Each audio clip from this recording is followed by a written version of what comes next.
मालमत्तेचा ready reckoner हा दर घोषित करण्याचा कालचा दिवस होता। आमच्या आयजीआर टीमने, आमचे से बिनवडे जे आयजीआर आहेत या टीमने अत्यंत मेहनतीने आणि पारदर्शीपणे यावर्षीचा 25-26 चा जो रेडी रेकनर रेट होता तो 26-27 मध्ये कुठलीही दरवाढ न करता हा कायम केलेला आहे। तसं जर आपण विचार केला तर 15 ते 18% दरवाढ अपेक्षित होती, जे काही शिफारशी आल्या होत्या। पण एकंदरीत युद्धजनक परिस्थिती पाहता, युद्धजन्य परिस्थिती बघता आणि येणाऱ्या काळातली थोडी महागाई बघता, समजा असं जर परिस्थिती निर्माण झाली की महागाई वाढता, अशा वेळी अधिक आर्थिक भार लोकांवर येऊ नये, मालमत्तेवर येऊ नये। मागच्या वर्षीचा मूल्यधर यावर्षी सुद्धा तसाच ठेवण्यात आलेला आहे। 2-3 गोष्टी पुन्हा आम्ही ॲडिशन केल्या आहे की जे डीपी प्लान तयार झाले आहेत मधल्या काळात, डीपी प्लान झाल्यानंतर त्या भागाचा दर हा जाहीर नसतो। 25-26 चा दर जोडून आम्ही या डीपी प्लानच्या एरियामध्ये तोच वार्षिक मूल्यदर 25-26 चा लागू केला आहे। मंजूर प्रादेशिक जी योजना आहे त्या योजनेच्या माध्यमातून काही फेरबदल झाले आहेत, त्यामध्ये आम्ही हाच रेट ठेवलेला आहे मागच्या वर्षीचा। सोबत काही त्या ठिकाणी गहाण मिळकती आहे, गावे आहे, जे आम्ही आयडेंटिफाय केले आणि मायक्रो झोन तयार केले। या मायक्रो झोनमध्ये सुद्धा आता तोच रेडी रेकनर राहणार आहे। आमचा विचार आहे पुढच्या काळात की मुंबई, पुणे जे काही मेट्रोपॉलिटन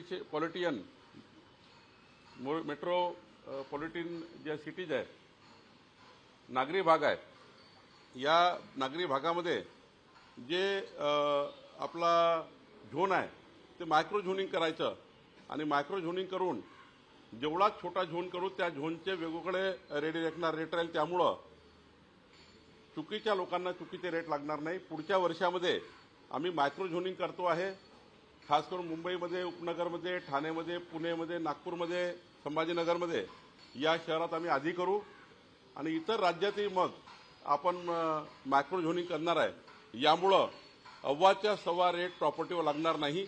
ज्या प्रॉपर्टीचा जो रेट आहे त्याच प्रॉपर्टीचा तो लागेल। या घराचा रेट दुसऱ्या घराला लागणार नाही, दुसऱ्या घराचा रेट तिसऱ्या घराला लागणार नाही। त्या घराच्या प्रॉपर्टीच्या किमतीप्रमाणे त्या घराचा रेट राहील, असं एक आमूलाग्र बदल आम्ही या ठिकाणी रेडी रेकनरमध्ये करतो आहे। मुंबई वगळता इतर भागातील मोठ्या प्रमाणात बांधकामं शासकीय जमिनीवरती वाढलेली होती, त्या संदर्भात देखील एक मोठा नाही, आम्ही आता 2011 पूर्वी ज्यांचे घरं जिथं आहेत, ज्यांनी शासकीय जागेवर घरं बांधलेले आहेत, ज्यांनी लेआउटमध्ये घरं बांधलेले आहेत, लेआउट करता आम्ही या ठिकाणी तुकडेबंदी कायदा हटवला खाजगी लेआउटमध्ये, त्यामुळे आता त्यांच्या रजिस्ट्री होणार आहे। 2011 पूर्वी ज्यांनी जिथे अतिक्रमण केलं असेल आणि ती जागा शासकीय प्रयोजनाकरता राखीव नसेल, डीपी प्लॅनमध्ये ही जागा रहिवासी असेल, रिजनल प्लॅनमध्ये जागा ही रहिवासी असेल, तर अशा जागेवर 2011 पूर्वीचे जे बांधकाम आहे, जेवढं बांधकाम असेल, 500 फूट असेल, 1000 फूट असेल, 1500 फूट असेल, पण 1500 फूटच्या वर केलं असेल तर तोडून टाकू, ते ठेवणार नाही। पण 1500 फूटपर्यंत मात्र त्यांच्या घराचं कायदेशीर करून देणे हा निर्णय आम्ही घेतलेला आहे। कुठल्याही परप्रांतीय लोकांना आपले घरं कायदेशीर करता येणार नाही। कुठल्याही बांगलादेशी लोक, भारतीय लोक जे आले असतील त्यांना त्या योजनेचा फायदा मिळणार नाही। फक्त महाराष्ट्रामध्ये 1 जानेवारी 2011 पूर्वीचे रहिवासी असलेला आणि तेव्हाच्या मतदार यादीत नाव असलेला व्यक्तीच फक्त या ठिकाणी या योजनेला पात्र ठरेल आणि जनतेला आता त्यांच्या हक्काचे घरं बांधता येतील।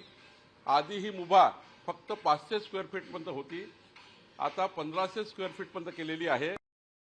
1500 स्क्वेअर फीटमध्ये लोकांची घरं कायदेशीर करण्याचा निर्णय राज्य सरकारने घेतला, देवेंद्र फडणवीसजीच्या सरकारने घेतलेला आहे आणि माननीय मुख्यमंत्री देवेंद्र फडणवीसजींनी विधानसभेच्या निवडणुकीमध्ये जो मॅनिफेस्टो दिला होता, जाहीरनामा, त्या जाहीरनामाचा एक काम आम्ही पूर्ण केलेला आहे। परंतु जी मराठी किंवा परप्रांतीय लोकांची जी बांधकामं असतील ती लागू करण्यात येणार नाही त्यांना आणि असं म्हणताय तर त्यांच्यावर कारवाई साधारणपणे कधी तोडून टाकण्यात येतील. परप्रांतीय लोकांची अनधिकृत अतिक्रमणे तोडण्यात येतील. ते रेग्युलाइज होणार नाही. सर, कॅप्टन खरातचे कारनामे जे आहेत ते वेगवेगळे समोर येताना पाहायला मिळत आहेत. अजितदादा असतील किंवा इतर राजकीय नेते आहेत त्यांच्या फोटोंवरती फुल्या मारलेल्या होत्या. अजितदादांच्या फोटोवरती फुल्या मारलेली होती आणि काळी जादू अशा प्रकारे केली होती असा आरोप रोहित पवारांनी केलाय.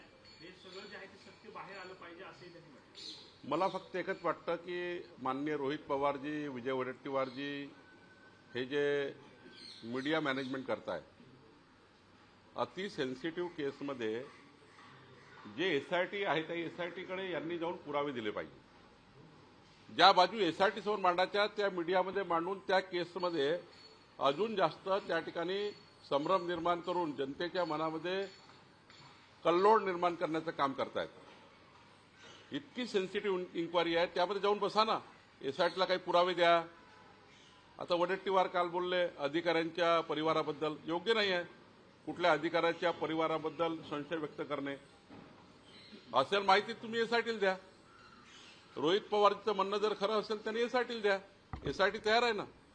पण तुम्ही माननीय मुख्यमंत्र्यांनी सभागृहात जाहीर केल्यानंतरही तुम्ही SITकडे चौकशी अधिकाऱ्याकडे तुम्ही काही न देता नुसता त्या ठिकाणी तोंडाच्या वाफा फेकून मीडिया मॅनेजमेंट करण्याकरता आपली किंमत महाराष्ट्रात वाढवण्याकरता करताय. तुम्ही द्या ना त्या SITला. SIT कारवाई करेल. नुसतं मीडिया मॅनेजमेंट करण्याचा प्रयत्न काही लोकांना सुचलेला आहे.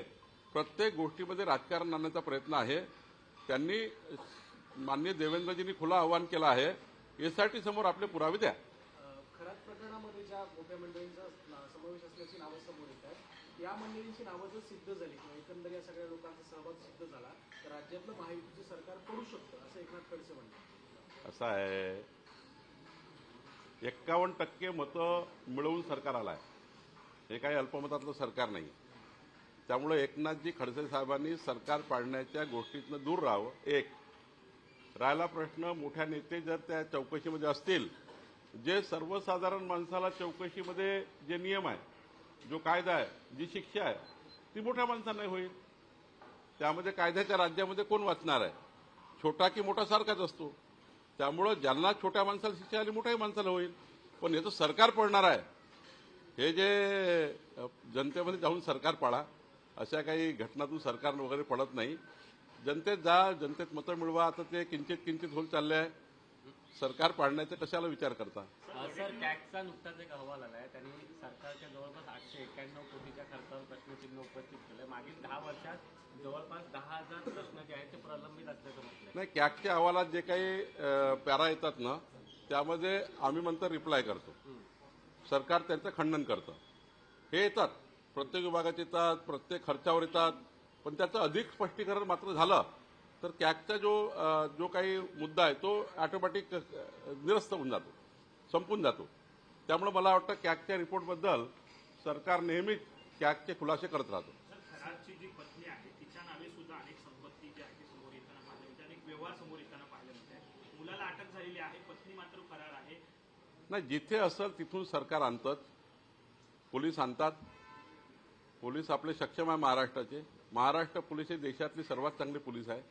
त्यामुळे संशय व्यक्त करू नका. जिथे असेल तिथून हुडकून काढेल. आणि अवैध संपत्ती जमा करणे, नियमबाह्य संपत्ती असणे हे सर्व कायद्याच्या कक्षेत आहे. त्यामुळे मला वाटतं कायदेशीर ज्या बाबी आहे, ती खरातची पत्नी असो की कोणी असो, त्यांना धुंडून सरकार काढेल आणि कारवाई करेल.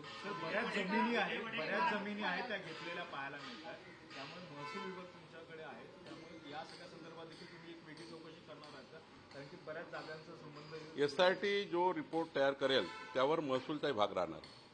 आता SIT सुरू असताना वेगळी महसूलची SIT तयार करणे योग्य नाही. ते SITचा भाग आहे.